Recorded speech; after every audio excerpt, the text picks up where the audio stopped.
שלום, אני סופי. נעים מאוד. I am a Hebrew teacher.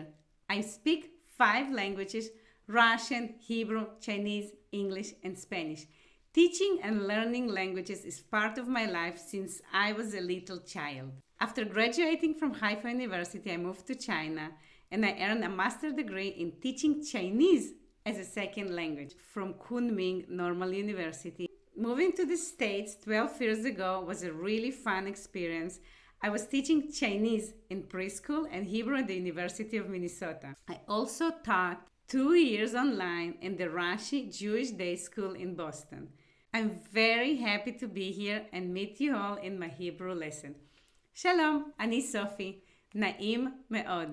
כל החיים שלי גדלתי וגרתי בישראל. לפני 12 שנה עברתי לארצות הברית. עשיתי תואר שני בחינוך, לימדתי עברית באוניברסיטת מיניסוטה, ועבדתי אונליין בבית ספר יהודי בבוסטון. אני מאוד שמחה להיות פה ולהכיר אתכם. ניפגש בקרוב.